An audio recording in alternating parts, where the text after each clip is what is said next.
할렐루야. 행복한 주원제기 김동수 목사입니다. 오늘도 예정대로 생방송 시작을 하게 되는데 특별히 오늘은 그냥 제가 제 모습을 보면서 이렇게 실시하도록 하겠습니다. 테스트 방송이기 때문에 여러 가지 면에서 좀 부족한 면이 있겠지만은 끊어지지 않는 데다가 목적을 두고 오늘은 진행을 좀 하도록 하겠습니다. 먼저 두 타임으로 좀 나누겠는데요.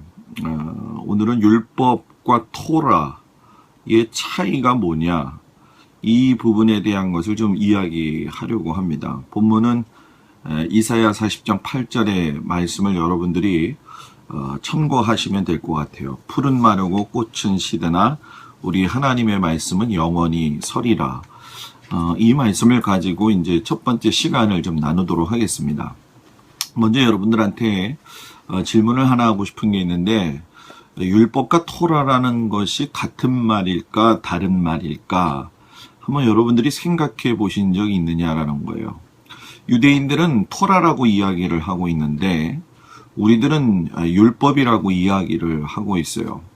그러다 보니까 토라라고 하는 말을 들을 적에는 약간은 좀 유대인적인 그런 생각이 들기도 하고 약간의 어떤 거부감이 느껴지기도 하고, 또 실제적으로는 신앙생활을 할 때에 예수님이 직접 죽으신 이유가 이 율법에 접촉되는, 그 토라에 접촉되는 이야기이기 때문에 상당히 이 부분에 대해서 우리가 잘못된 반감을 가지고 있는 것이 사실입니다. 그래서 오늘 우리가 율법, 그 토라라고 하는 것이 어떻게 변해서 하나님의 백성으로서 지켜야 될 본분의 의미를 상실했는지 그 부분을 좀 먼저 한번 생각을 해보고, 이 토라가 주고 있는, 율법이 주고 있는 진정한 의미가 무엇인지에 대해서 한번 깊이 생각을 좀 했으면 합니다. 우리가 토라 그렇게 얘기를 하면, 제가 성막 세미나에 가서도 그런 얘기를 하지만 모세 오경을 이야기하는 거죠. 그래서 우리가 창세기라든가 출애굽기, 레위기, 민수기, 신명기, 여호수아까지죠. 창세기, 출애굽기, 레위기, 민수기, 신명기까지. 죄송합니다. 신명기까지가 바로 토라라고 이야기하는 거죠. 근데 실상 유대인들이 가지고 있는 이 토라라고 하는 개념은 모세 오경까지의 의미가 있지만은, 넓게 본다고 한다면 성경 전체가 우리에게 주신 하나님의 말씀과 토라가 됩니다.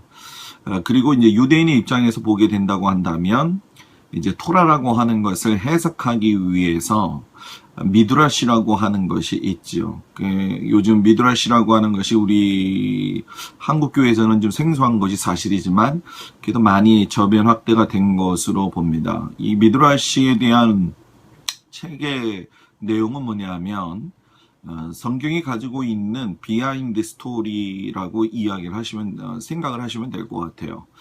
비하인드 스토리라고 하니까 거창하게 생각하시는 분들이 많이 있는데, 그게 아니라 예를 들면 이런 겁니다.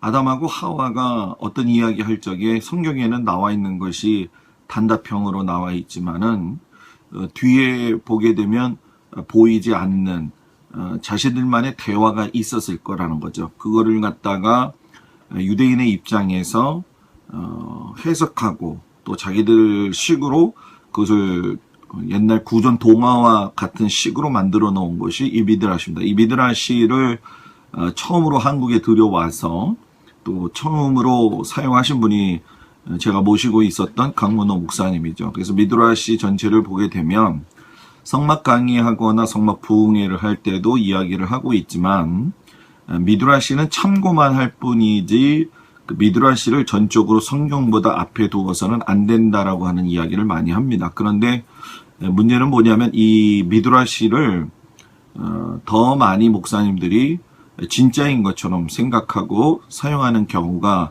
있는 것이 사실입니다. 그래서 미드라시는 그냥 우리가 참고할 뿐이라는 것이고, 또 이 토라라고 하는 것을 지키기 위해서는 그 밖에 우리가 뭐 예를 들어서 게마라라든가 또 미슈나라든가 또 외경과 위경이라든가 그리고 탈무드, 이런 것들을 통해서만이 전체적으로 유대인의 배경에 관한 신약성서 또 구약성서의 내용들이 이해가 된다는 거죠. 근데 한국 교회는 이 부분들이 많이 저변 확대가 되어 있지도 않거니와 그리고 이 부분에 대해서 신학교 교육이 없기 때문에 그냥 사상이라든가 철학이라든가 신학적 논쟁으로서만 끝나기 때문에 실상 목회에 나오게 되면 이런 부분들이 좀 어렵다는 거죠. 기독교에서는 이 토라를 갖다가 율법이라고 이야기한다는 건 뭐 여러분들이 다 알 것입니다. 그래서 보통의 경우 목사님들이 율법을 갖다가 설명을 할 적에 어떻게 설명을 하냐면은 마치 우리 안에 있는 어떤 무거운 짐과 멍에를 지고 가는 것으로 이야기할 때가 많이 있어요. 실상 여러분 우리가 하나님의 자녀가 된다는 것은 굉장히 기쁘고 즐거운 일 아닙니까? 그런데 이 기쁘고 즐거운 일을 율법이라고 하는 것에 저촉시킴으로 인해 가지고서는 상당히 마음의 불편함을 가지고 예수를 믿는 사람들이 많습니다. 예를 들어서 구약 성경에 나와 있는 것 가운데 우리가 잘 알고 있는 뭐 제사장한테 안수받는 문제, 이 부분도 뭐 성막을 다룰 때 한번 다루겠지만 이것도 오해의 소지가 많이 있고, 또 예전에 우리 믿음의 선배들이 이야기하신 것처럼 목사님을 잘 순종해라, 목사님을 잘 섬겨라, 그러면 너희가 복을 받는다. 이것도 좀 퇴색화된 내용이죠. 정확하게 말하면은 그런 의미를 강조하기보다는 목사를 존경하는 것이지 숭배하는 대상은 아니라는 거죠. 이러다 보니까 율법 11조 안 내면은 모든 게 잘 안 될 것이다. 11조는 하나님께서 개인에게 약속하신 명령이죠. 지키고 안 지키고는 그 사람의 자유입니다. 그리고 목사는 그 부분에 대해서 가르치면 그 제시할 수 있는 거지 그것까지 해결해 줄 수 있는 방법은 아니라는 사실이에요. 자, 그렇기 때문에 우리가 이 율법이라고 하는 문제가 나올 적마다 항상 부딪히는 것 중에 한 가지가 예수님의 죽음에 대한 문제입니다. 뭐 어떤 사람들은 여러 가지로 많이 해석을 하게 되지만 예수님은 구약에 있는 율법, 그러니까 토라를 완성하러 오셨다라고 예수님이 직접 말씀을 하셨죠. 그래서 저도 목회 철학이 사랑을 실천하여 율법을 완성하는 교회다, 이렇게 정해놓고 목회를 하고 있지만은 실상 율법이나 토라의 정신을 가지고 있던 예수님 당시의 사람들은 특별히 지도자들이죠. 대제사장이라든가 바리새인, 서기관들, 이런 부류의 사람들은 율법 곧 토라를 지키는 것에 대해서 거의 목숨을 걸다시피 했죠. 그리고 그것을 무음하게 살기 위한 방법으로 하나님 앞에 구별된 백성의 모습을 행위까지 연결시키는 모습을 보게 됩니다. 그래서 지금도 유대인들이 안식일을 정확하게 지키는 사람들이 있는데 그들 가운데는 지나가는 이방인들을 불러서라도 집에 있는 불이라든가 하는 것들을 자신들의 손으로 끄지 아니하고 이방인들을 불러가지고 끄고 있는 것이 현실적인 상황이에요. 예수님은 그게 싫으셨던 거예요.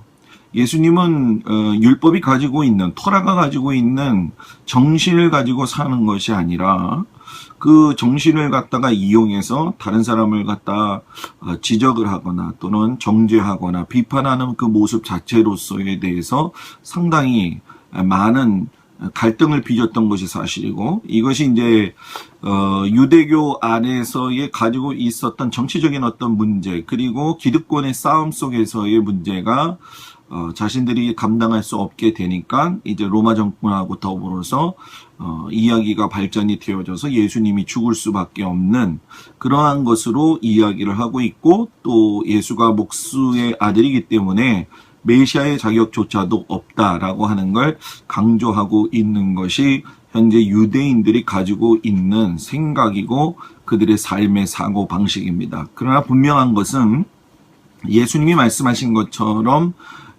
율법, 그 토라를 완성시키러 오신 분이 예수님이시고, 또 예수님이 이 땅에 오심으로 인해 가지고 율법이 존재할 필요도 없게 되는 거죠. 왜? 그분 자체가 말씀이고 그분 자체가 하나님의 약속의 증표이기 때문에 그렇다라는 사실이에요. 그래서 우리가 이 이사야 40장 아까 8절에 읽은 말씀에 보게 되면 푸른 마르고 꽃은 시드나 우리 하나님의 말씀은 영원히 서리라. 그리고 말라기서 3장 6절의 말씀을 보게 되면 나 여호와는 변하지 아니한다. 이렇게 얘기해요. 맞습니다. 이 말이 정확하게.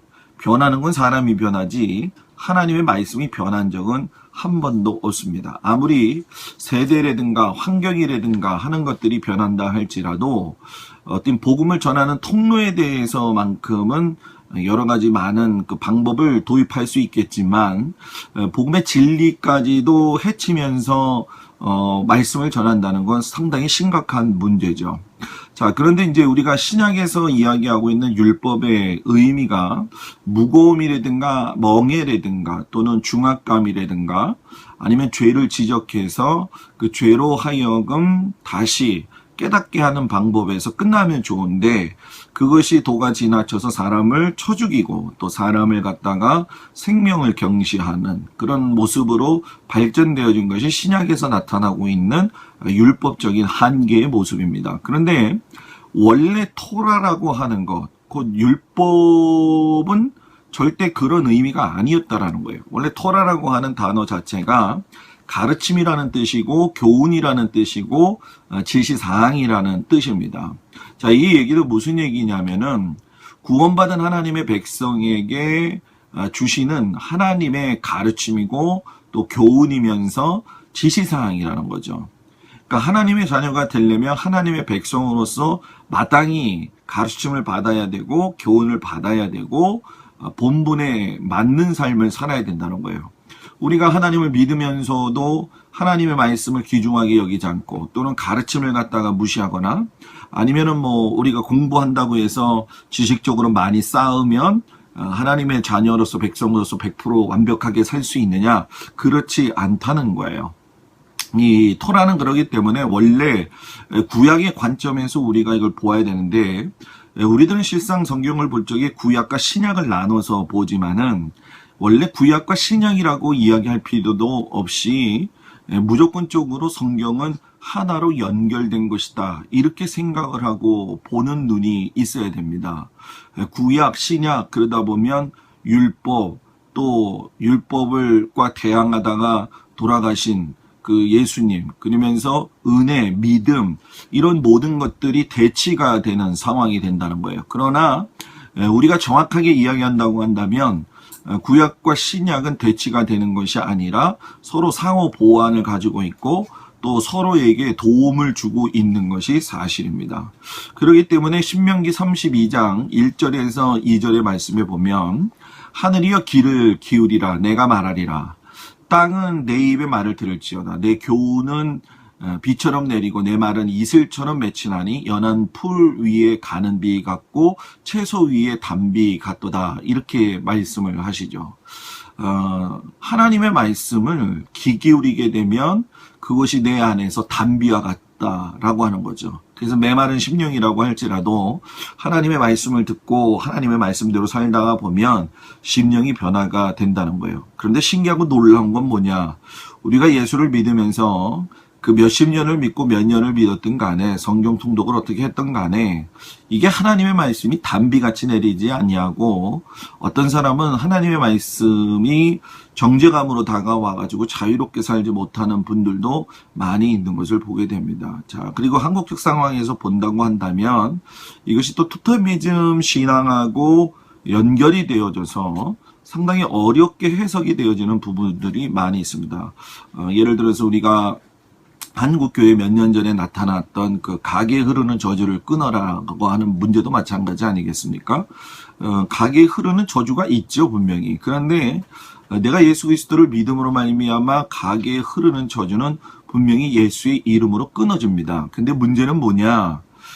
예수의 이름을 믿음으로 하나님의 자녀가 되어졌지만 우리 안에 신분상의 모습은 변화가 됐지만 우리 조상들의 죄와 또 우리들이 가지고 있는 습성 가운데에는 아직도 하나님의 백성이 아닌 인간적으로 우리가 가지고 있었던 기질과 그런 모습들이 우리 성격들이 우리 안에 형성되어져 있다는 거죠.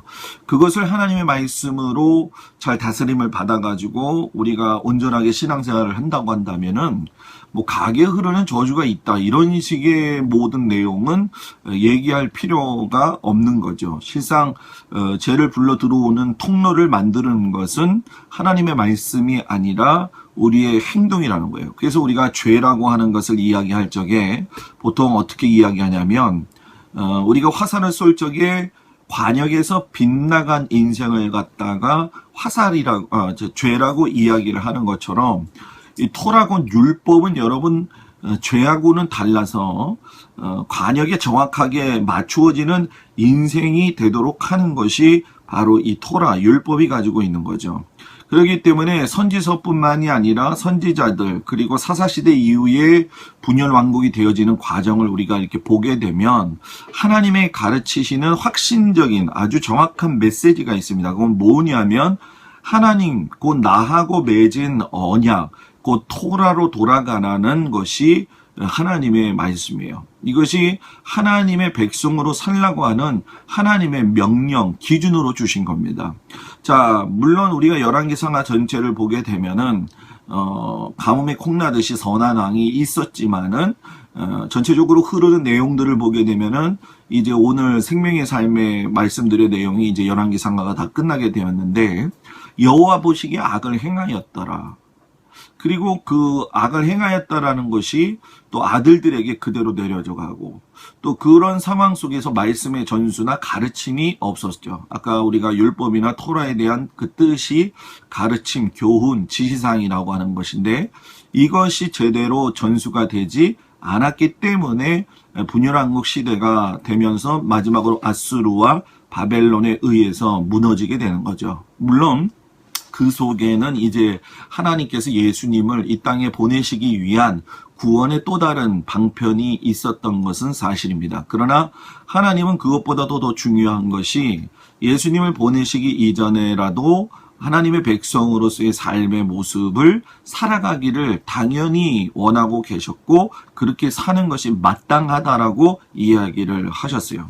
자, 그러면 여기서 토라와 율법이 왜 이렇게 꼬이게 됐느냐 그걸 우리가 생각을 해봐야 되는데 먼저 우리가 좀 생각해야 될 것은 우리가 읽고 있는 이 성경 그리고 이 말씀이라고 하는 것 자체가 많이 해석이 되어져서 요즘은 여러 종류의 성경책이 나오지만 잊어버리지 말아야 될 것이 있습니다. 그것이 무엇이냐면 NIV 성경이 되어졌든 뭐 킹 제임스 버전이 되어졌든 우리말 성경이 되었든 쉬운 성경이 되었든 또는 뭐 개역 개정이 되었든 개정판이 되었든 이 성경을 보는 눈은 우리들의 살고 있는 한국적 상황이라든가 또는 전 세계적 상황 속에서 보는 것도 제일 중요하겠지만 제일 정확하게 볼 수 있는 눈은 무엇이냐? 바로 유대인의 관점에서 성경을 봐야 된다는 거예요.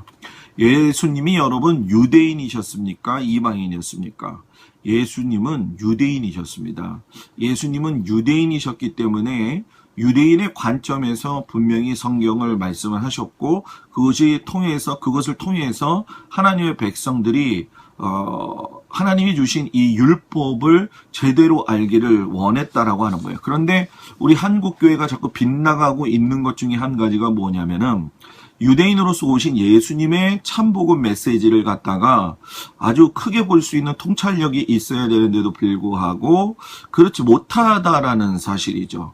그러다 보니까 개인의 어떤 목사의 이기적인 그 주장할 수 있는 그런 말씀으로 변질이 된 것이고 또는 뭐 교회 성장이라든가 또는 사람들을 모으기 위한 하나의 액션 또는 어느 하나의 뭐 은사적 기질로서만 보여지고 있는 것이 사실이라는 거예요. 근데 그런 것은 지나간 때가 돼야 됩니다. 더 이상 한국교회가 타락하지 않고 하나님 앞에서 온전하게 가려고 한다면 하나님이 우리에게 주신 진정한 하나님의 백성으로서의 가르침이 있어야 된다라고 하는 거예요.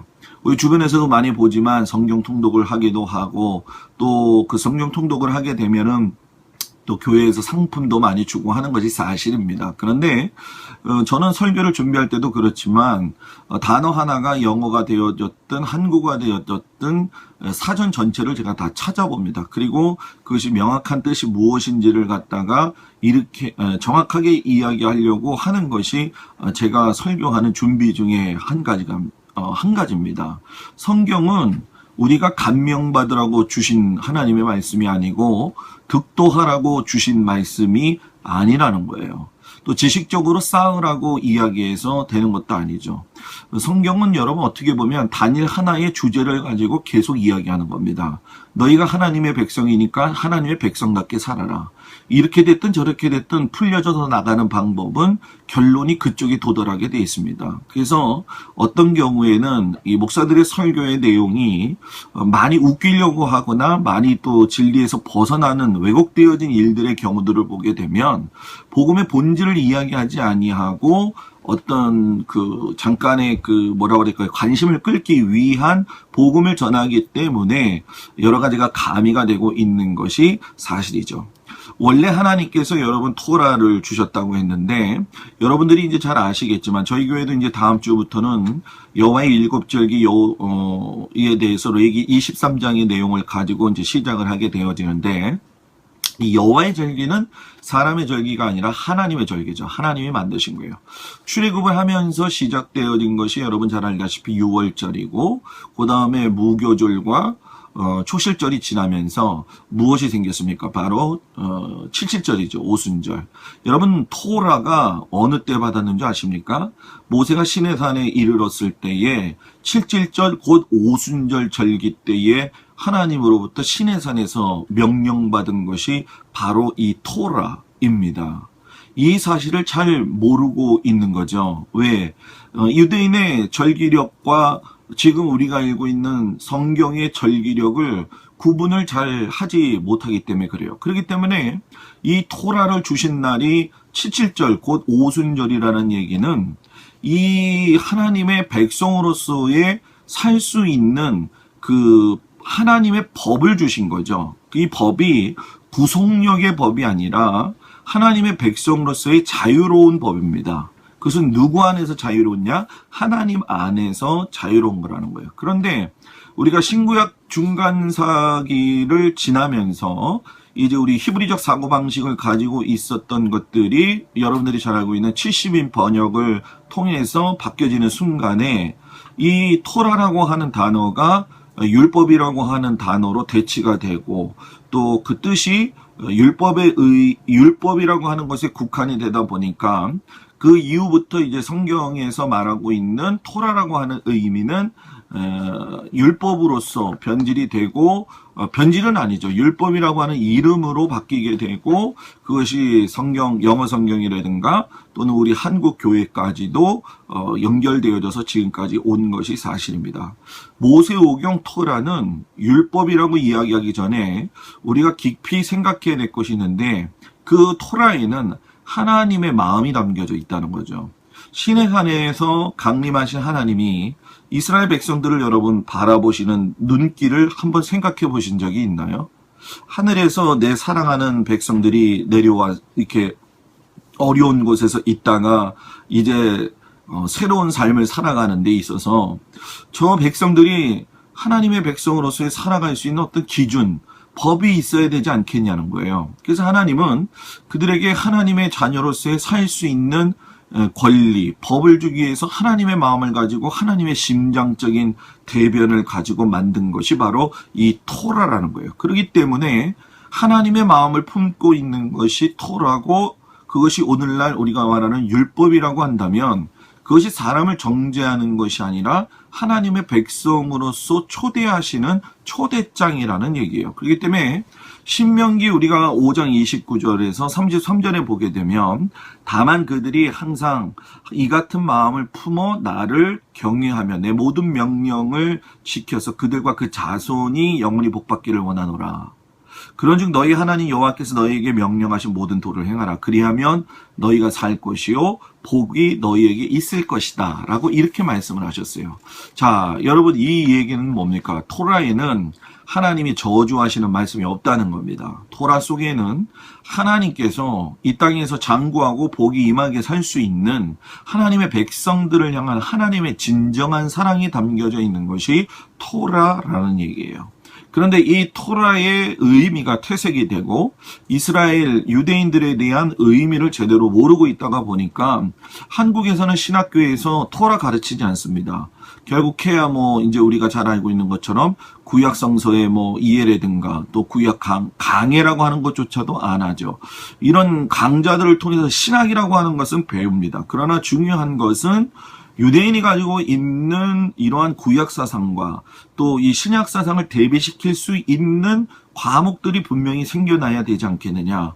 그래야지만이 이 갭이 줄어들게 될 것이고 또 신학생들이나 목사들이 구약이냐 신약이냐 이런 것들 물론 따지기도 하겠지만 하나님의 마음을 품고 하나님의 백성으로 돌아오기를 원하시는 그 하나님의 마음을 캐치해놓고 그 캐치한 내용을 자연스럽게 해석해서 사회적으로나 또는 교회적으로 이용하지 아니하고 영혼의 복음을 위하여 하나님 앞에 이 문제를 해결해서 나간다고 한다면 한국 교회는 이루 말할 수 없는 놀라운 역사가 일어나게 됩니다. 여러분들 이걸 꼭 기억하십시오. 토라와 율법은 신구약 중간기에 헬라화되는 과정에서 오해된 법으로 해석이 되어졌다라고 하는 거. 그래서 원래는 토라가 율법으로서 죄를 지적하는 것이 아니라 그 속에서 하나님의 초청장으로서 하나님의 자녀가 될 수 있는 마땅한 지침이었다라고 하는 사실을 이 첫 번째 시간에 여러분들이 기억해 주시고 이제 한 10분 정도 쉬었다가 2부를 진행하도록 하겠습니다. 행복한 주원교회 주원지기 김동수 목사입니다.